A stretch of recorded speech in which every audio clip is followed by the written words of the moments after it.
got to join in the cry, right? You've got to do the Aussie, Aussie, oi, oi, oi. And it's going to be competition, because there's going to be prizes awarded for this over time, in the course of the talk, right? So expect all the Aussies to lead the way here. So here we go. We're just going to do a bridged version, the triplet. Okay. Aussie, Aussie, Aussie! Oi, oi, oi. No good. No good. Just one more time. Aussie, Aussie, Aussie! Oi, oi, Better. Now, I'm just going to divide. This is going to be Western Australia. And this half's going to be Eastern Australia. It's going to be East versus West. So, just the Western Australians this time. Aussie, Aussie, Aussie! oi, oi. Don't help them. I didn't say a word. We've got a dead ringer in here. Who is it? Who put their mic on? I knew it was Albert. Cheating! I don't call that cheating. I call that tactics. I call that tactics. Bloody hell, Mike. Jeez, where's? It's truth, mate. Don't be a wanker. Without the mic. Good idea. This side, this side. No, Westerns. Aussie, Aussie, Aussie. Not Who bad. can do better, Eastern Australia? Aussie, Aussie, Aussie. This side, much better. Sorry. Western Australia, go back to mining resources. So, these people are still in the game. This side, you are dead to me. I'm calling you New Zealanders from now on. Are there any New Zealanders present? That's below the belt. Never mind. The other big word you have to learn is mate. Come on, mate, come on, my cunning linguist. Mate. Yes, mate. Good to see you, mate. Mate. Now, this, you don't realise that this word protects your life.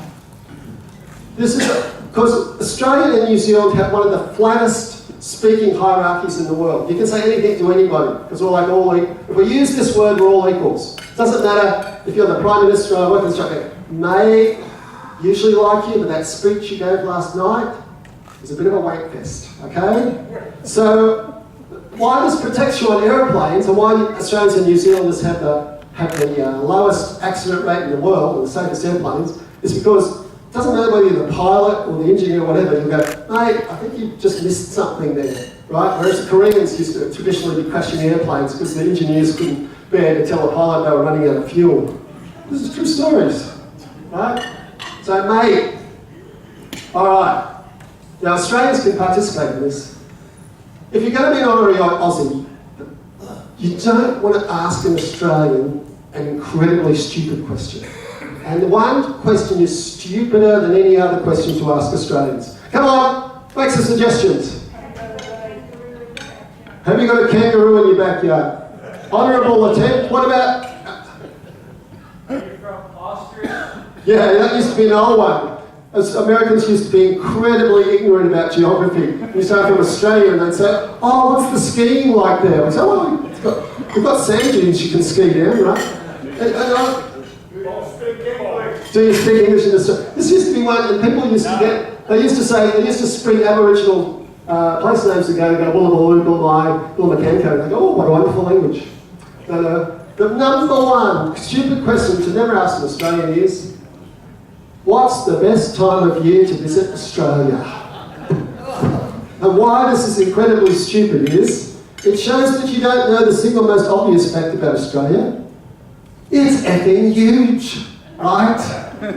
Right? It's unbelievably big. This is over Europe, right? And there's Darwin up in Norway, and there's Melbourne down in Cairo. It's like saying, oh, well, you know, it's great to visit Norway in June, so that's really also the best time of year to visit Cairo, right? So if you ask what time is the best time of year to visit Australia, you really don't even understand how big it is. Anyway, so you want to say, well, what's the best time of year to visit Melbourne, right? Where's Tassie? Tassie is, Australia's so big it didn't even fit on the map of Europe. Well, for instance, Melbourne, the worst time of year to visit Melbourne is in spring. It's the hay fever capital of the world. It's got more allergies in Melbourne than any other place in the world. So don't go to it in spring. Autumn's nice. There's Tassie, almost. So you can see that Americans like saying, what's the best time of year to go to Mexico versus Canada? And of course it's isolated. Long way from anywhere. Nearest place is New Guinea. Nobody wants to go to New Guinea. And the nearest next nearest place is New Zealand. Let's not talk about it. And Perth is closer to Singapore. Okay, next Aussie expression, our cunning linguist, budgie smugglers. But can anybody tell me how many islands around Australia? How many Australian islands are there? It shocked me because when I looked it up, there's 8,222 Australian islands. But a lot of those are pretty small. So we're spread pretty thin, and only 25 million people. So if I ask you, if I say to you it's your shout, what do I mean? But we're coming to that. Shouts later. Budgie smugglers. Oh, a budgie smuggler. Oh my God. Have we got the ubiquitous picture? Yes. Tony. A budgie smuggler. Anybody can tell me, not the Australian, what a budgie smuggler is? No? Something you Budgie is short for butchery gar, by the way. It's nothing to do with the little bird in the cage. Close, but when you're wearing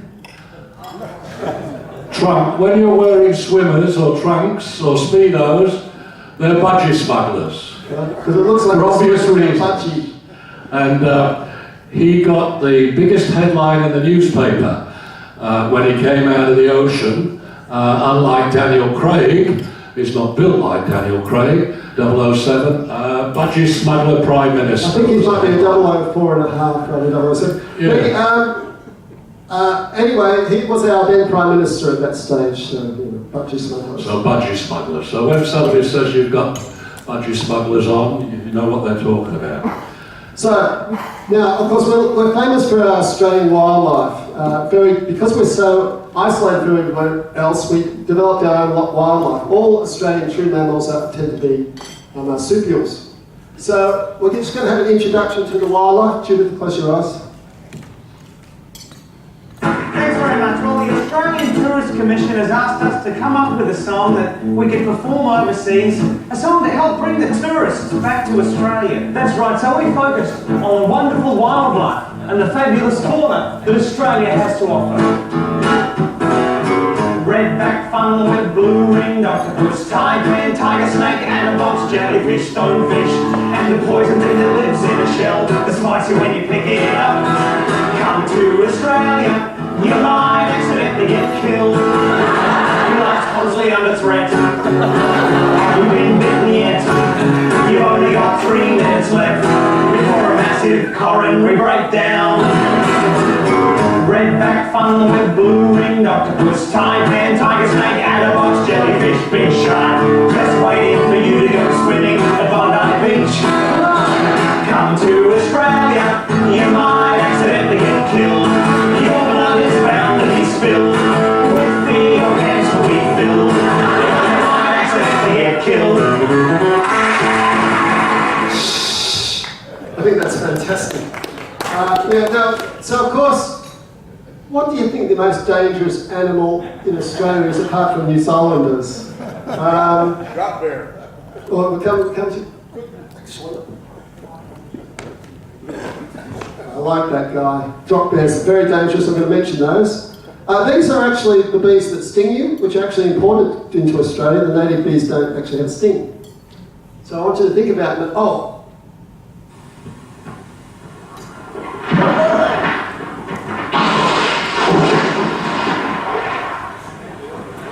Now look what you've done. Hold on, I'll get him.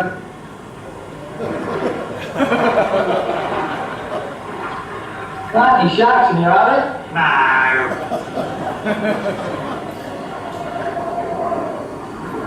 Crocodiles ate all the sharks. Australians wouldn't be castle home floorings for anything else. And that actually, of course, is true. Under a certain size, the sharks eat the crocs, and over a certain size, the crocodiles eat the sharks. And by the way, if you go in, like you go to Australia, or go to Australia, and you go out in the outback, and you think, geez, it's bloody hot in Australia, and you think, oh, this is a nice little billabong here. I'll just go in for a dip. I'm good at spotting things. I'll spot if no, it's definitely not a crocodile here. This is known as feeding the crocodiles, right? That happens with tourists every now and then who think these things are millions of years old for a reason, right? All right, now other dangerous animals. Of course, the drop bear, notorious carnivorous koalas. This isn't scary. You go on National Geographic website, you can see an actual article, Australian National Geographic, drop bears. And who's one in action? Oh God, that makes my blood run cold. So, okay, some theories. Australian most dangerous animal, the animal in Australia that kills more than any other animal, actually approximately 3 times more than any other animal. Got your choice. 9 out of the 10 most poisonous snakes in the world are Australian, you know. Kangaroo. Actually, kangaroos do kill a lot of people, usually in car accidents. Mosquito. The worst thing is if they crash through your window feet first, and then they're kicking to get out of the car, and they kick you to death. You see what happens, right? Mosquito. Anyone else? Stonefish. Stonefish? Sorry? No, that's something about. Anyway, here is the animal that kills more humans than any other animal in Australia. Very, very dangerous beasts. Do not get on them. Do not get under their feet either. They kill like 3 times more than most other animals that you can name. This is actually an interesting one. You'll see, even though snakes killed 27 people in this period, which is a 14-year period, but bees killed almost as many. I don't think bees is dangerous. And you'll see there was no, even though there was nearly 12,000 hospitalisations for spiders, there was no deaths because Australia led the world in anti-venom, needed to, anti-venom cures and stuff. So yeah, there you go. It's quite interesting. All right, now, of course this is iconic, and the Australian wildlife is coming back into the suburbs. We used to have a possum in our roof. A lot of Australians have possums in their roofs and on those hanging around the trees and stuff. This is the Sydney Harbour Bridge, a couple of weeks ago. So we're hoping the big kangaroos come back into the city so we quick saddle them up and use them for transport again. It's a little wallet. The other way around. And This is so how like you handle this, we Australian realise wildlife. this could get dangerous.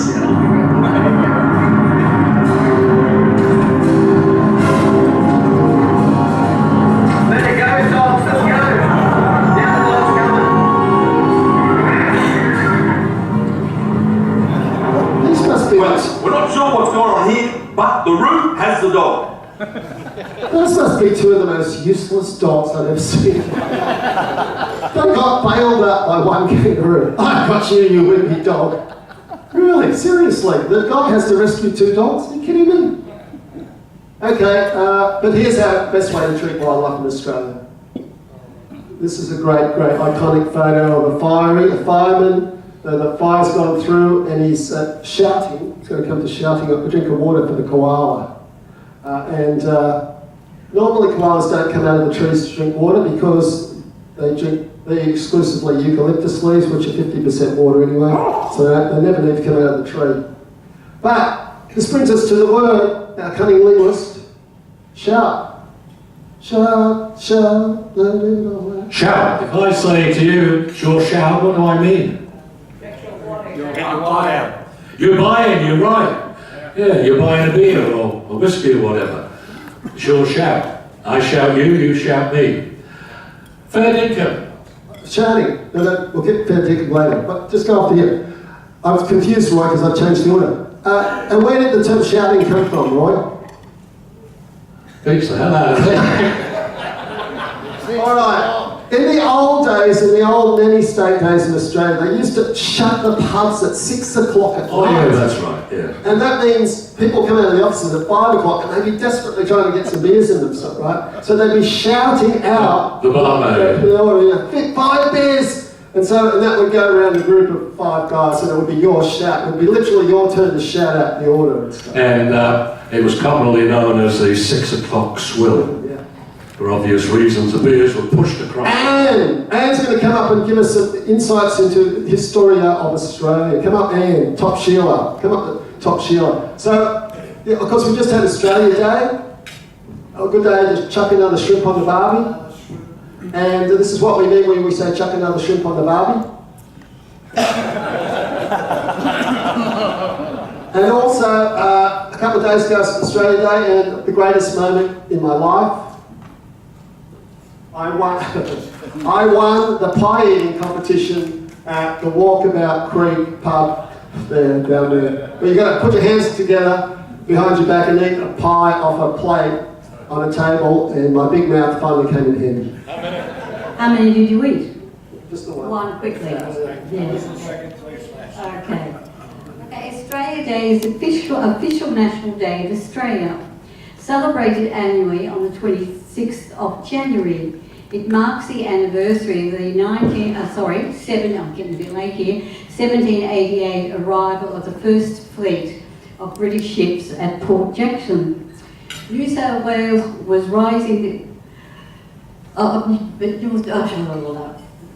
Back in Port Jackson, New South Wales, and the rising of the flag of Great Britain at Sydney Cove by Governor Arthur Phillips.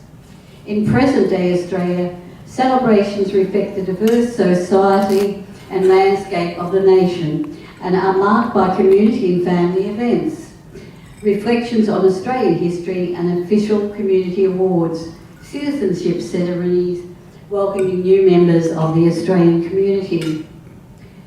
Okay. The fleet had 11 ships full of actual prisoners who had run into the law in England.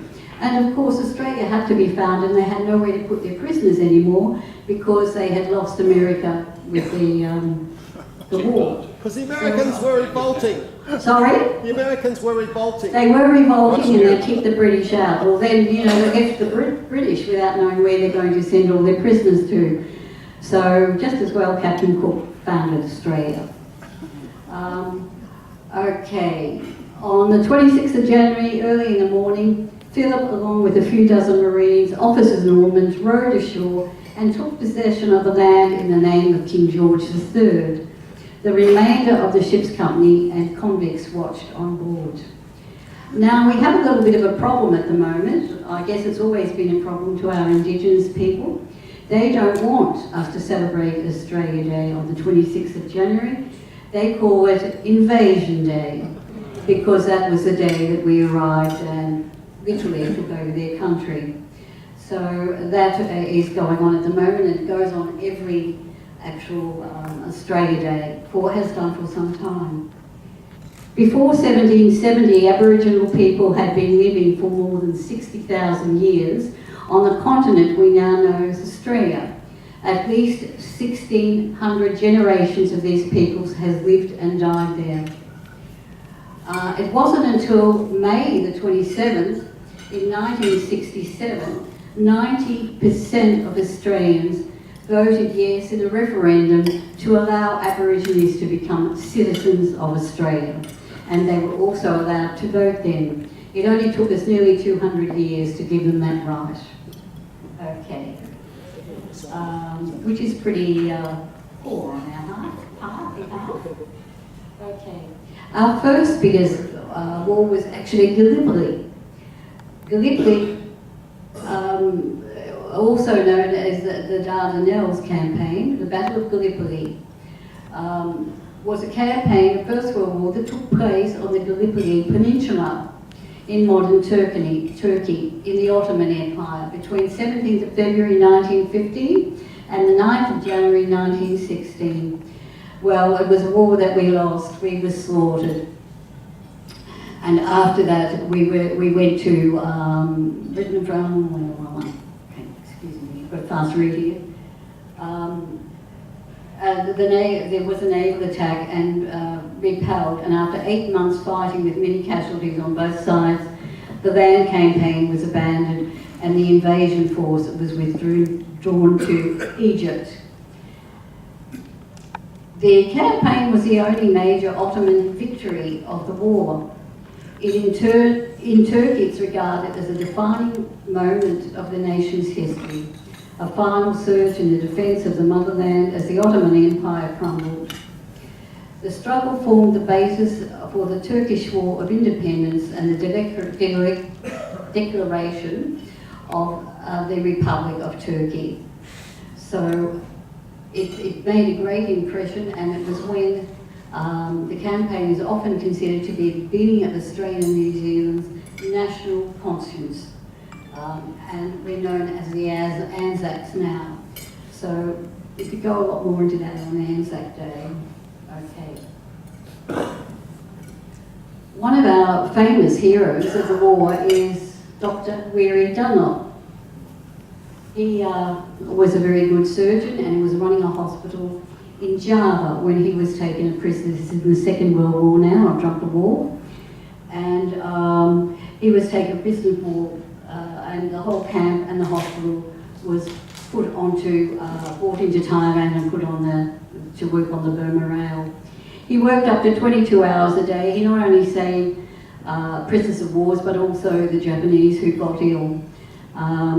And I had the pleasure of meeting him. I am a nurse, and I was training in my first year of training at the Mercy Hospital in Melbourne.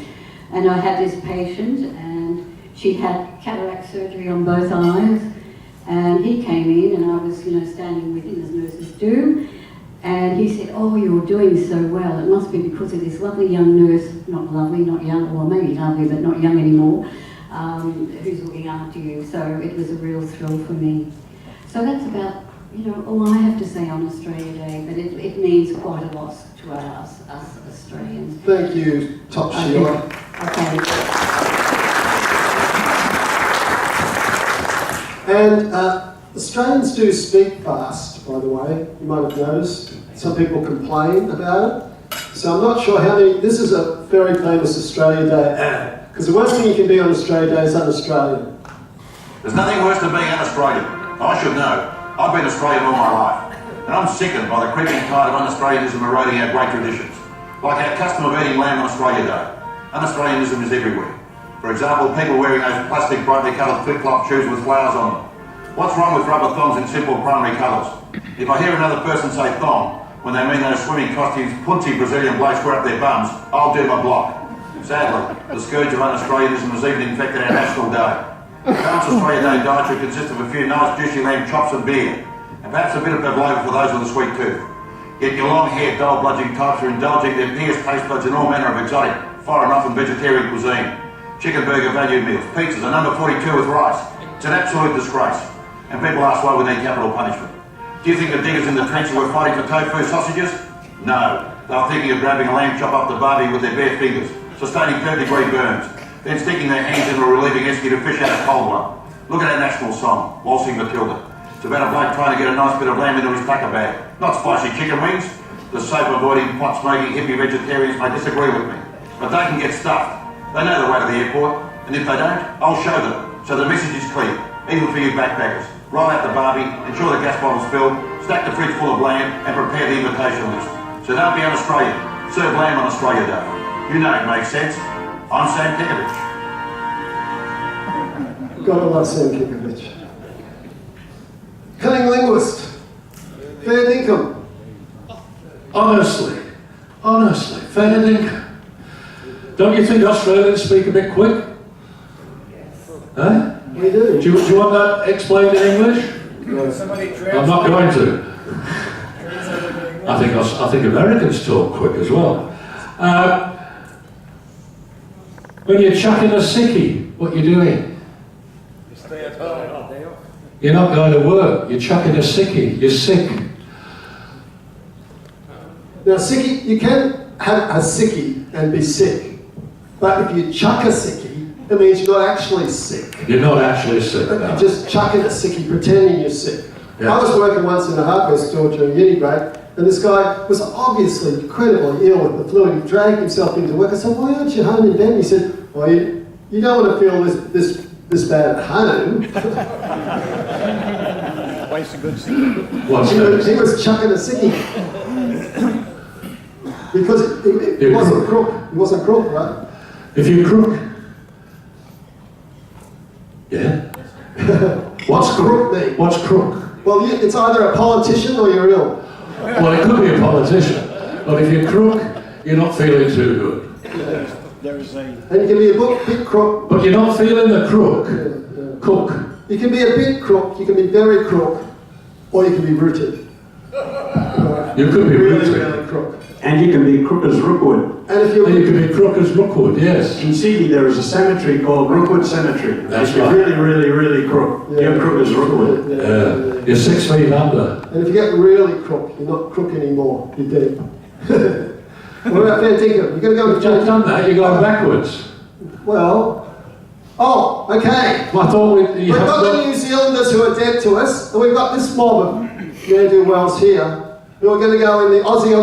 We're going back to the thing, right? Okay, these tables are small, these tables are full. So it's going to be. Oh shit, it's okay, it's not open. These 4 tables versus those 3 tables on the cheer-off competition. It's a lot less people, we can't join in. So, remember, all together as a group. Aussie, Aussie, Aussie! Okay, these 4 tables here. Okay, just these 4 tables, which I'll call by the nickname for this New South Wales rugby team, which is the Cockroaches. There's a lot of cockroaches in Sydney. So these 4 tables only. Aussie, Aussie, Aussie! And you can be the Queenslanders, which are known as the Cane Toads, including the 3 on the side there, okay? So, the Cane Toads, a lot of Cane Toads in Queensland. Aussie, Aussie, Aussie! What do you think, Roy? Very close, I think we need to do it again. Yeah, we're going to have a cheer off. Okay, the Cockroaches. Aussie, Aussie, Aussie! Oh, wow, much better. The Cane Toads. Aussie, Aussie, Aussie! Roy, sorry. Frame, Roy. This sounds much better. But really, that was good. You guys are getting better. So these are the last 3 tables. So they'll have a cheer off down the track. And here's Flossie with great Aussie inventions. Second most inventive people in the world. You need to be when you're that isolated too.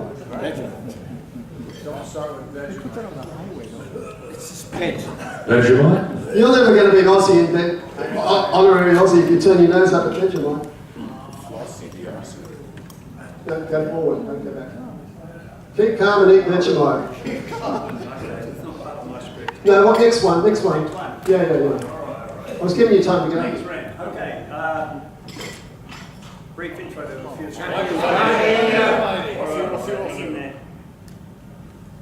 Hello. Brief intro of a few Australian inventions. Okay, some of the original ones, the boomerang, probably going back 30,000 years. We don't know what the actual date is.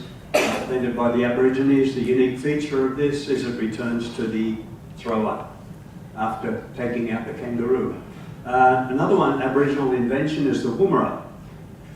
This is a guy with a spear, and you can see the wide piece of wood at the top. This is called the woomera. It's got a hook in the distant end, and the spear hooks into that, and the woomera acts as an extension of your arm, so you get a much higher velocity in the spear.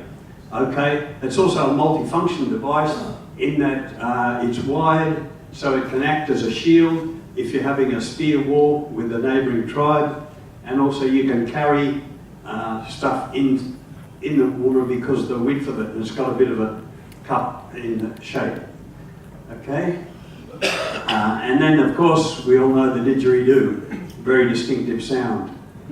Okay, for other Australian inventions, a Tasmanian guy lost his father in an air crash, which got him thinking, how can we retain the information so that we might find out what caused the air crash? And he invented the flight recorder. CSIRO, the Scientific Research Organisation of Australia, invented Interscan, which sweeps like this the landing path for incoming aircraft, and the aircraft just needs to pick up that signal and it knows exactly where it is. It doesn't need any other information transmitted. And the escape slide is also an Australian invention. In 1926, 2 doctors in Sydney revived a newborn by inserting a needle into the heart and giving it an electric shock, and that was the origin of the pacemaker. Shortly after the war, the Hills hoist was invented, and then not long after that, we invented the clothes peg, so that you can actually take the clothes off the kids, wash them, and hang the clothes up instead of the kids. But actually, this looks like Christmas Day, and we do look after our Sheilas, don't we, Anne?